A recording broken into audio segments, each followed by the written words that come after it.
پاکستانی عوام اور میدے کا کیپسول۔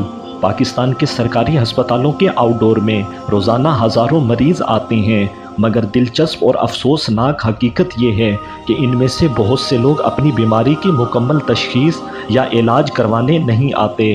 وہ آتے ہی ڈاکٹر سے ایک مخصوص نسخہ طلب کرتے ہیں: ڈاکٹر صاحب، ایک درد کی گولی، ایک کھانسی کا سیرپ اور ایک میدے کا کیپسول جو نہار منہ کھانا ہوتا ہے وہ لکھ دیجئے۔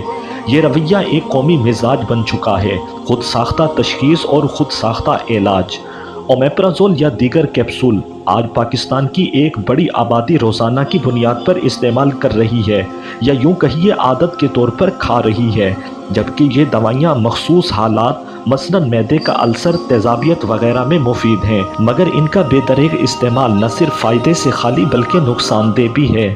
اومیپرازول کے ممکنہ مضر اثرات یہ بھی ہو سکتے ہیں: مسلسل سر یا پیٹ میں درد رہنا، قبض یا اسہال، منہ کا خشک ہونا، متلی اور بے چینی، ہڈیوں کا کمزور ہو جانا، وٹامن بی کی کمی، آئرن کی کمی، ڈپریشن اور تھکاوٹ، گردے کی کارکردگی متاثر ہونا، بیکٹیریا سے ہونے والے انفیکشن کا بڑا ہوا خدشہ۔ یہ تمام علامات آج کل ہر دوسرے شخص کو لاحق ہیں، مگر مسئلہ یہ ہے کہ ان میں علامات کی وجہ ڈھونڈنے کی بجائے مزید دوائیاں کھانا شروع کر دیتے ہیں۔ مسئلے کی جڑ خود علاجی ہے۔ معاشرے کے امیر اور متوسط طبقے نے تو یہ دوائیاں جیب میں رکھنا شروع کر دی ہیں۔ کھانے میں تھوڑی سی تیزابیت محسوس ہو، فوراً کیپسول لے لیا، جب ذرا گردن جھکائی دیکھ لی کہ مصداق ہے۔ لیکن ہم یہ بھول جاتے ہیں کہ ہر دوا کا ایک مخصوص مقصد، خوراک اور دورانیہ ہوتا ہے، جو صرف ایک معالج بہتر جان سکتا ہے۔